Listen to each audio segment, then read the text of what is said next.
Di balik senyap malam, semesta menampilkan sisi terdalam dari keajaiban penciptaan. Malam bukan sekadar ketiadaan cahaya, ia adalah suasana, ritme, dan misteri yang tak terhingga. Di bumi, malam dan siang datang silih berganti dalam pola yang begitu sempurna, seakan diatur oleh tangan yang tak terlihat. Namun di tempat lain di tata surya, semuanya berbeda. Di bulan, malam berlangsung selama 2 pekan, begitu pula siangnya. Langit tetap gelap, bahkan di tengah hari. Suhu melonjak hingga titik didih, lalu anjlok ke minus 60 derajat. Di Mars, langitnya merah, malamnya membekukan. Venus tak mengenal terang. Awan tebal menutup cahaya, siang dan malam.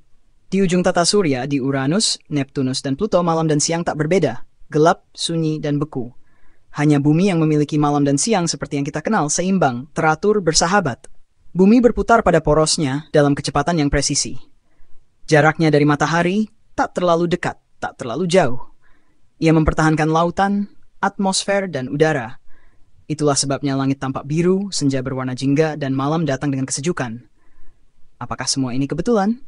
Seperti naskah cerita yang sempurna, kita mulai bertanya. Siapa pengarangnya? Siapa sutradara agung yang menata semua dengan rapi? Pertanyaan itu adalah awal dari iman. Tuhan bersumpah demi malam, demi siang, demi fajar dan senja. Bukan karena waktu semata, tetapi karena makna di baliknya. Malam dan siang bukan hanya perbedaan cahaya, ia adalah perbedaan rasa, suasana, dan bahkan spiritualitas.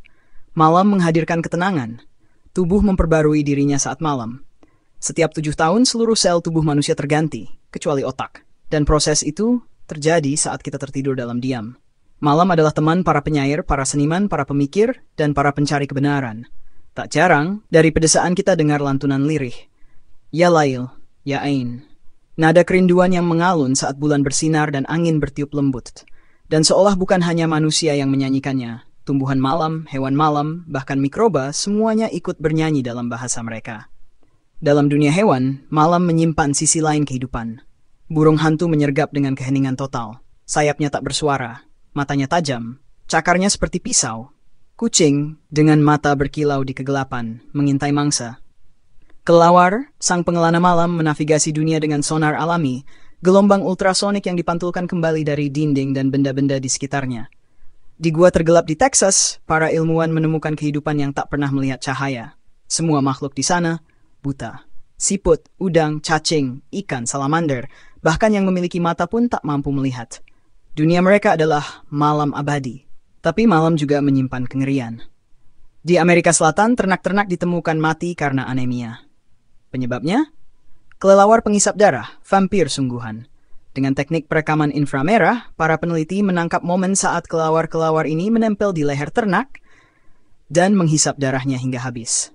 Akhirnya ditemukan solusi unik. Salep pengencer darah dioleskan pada seekor kelelawar. Dan ketika ia kembali ke koloninya, salep itu menyebar ke semuanya. Satu luka kecil saja cukup untuk menghentikan jantung seluruh kawanan. Malam adalah awal segalanya. Dalam kitab suci disebut, kami hapus tanda malam dan jadikan siang bercahaya. Cahaya diasosiasikan dengan akal, kesadaran, dan kebajikan. Kegelapan dengan kebingungan, kesesatan, dan keburukan. Namun, malam tak selalu muram. Dalam kesunyian, kita merenung. Dalam kegelapan, kita memperbaiki diri. Dalam langit hitam, kita menemukan bintang. Dan ketika Tuhan menggambarkan cahayanya, ia berkata, perumpamaan cahayanya seperti pelita di dalam kaca. Kaca itu bagaikan bintang yang bersinar, dinyalakan dari pohon zaitun yang tidak dari timur dan tidak dari barat. Ada yang menafsirkan ini sebagai cahaya ruh dalam hati manusia. Ada pula yang membaca secara ilmiah, pohon itu adalah medan magnetik bumi, dan pelita adalah listrik yang kini menerangi malam kita. Apapun maknanya, satu hal pasti, kita adalah makhluk yang hidup antara 2 kutub, terang dan gelap, malam dan siang. Dan di antara keduanya, ada kesadaran, ada renungan, ada kehidupan.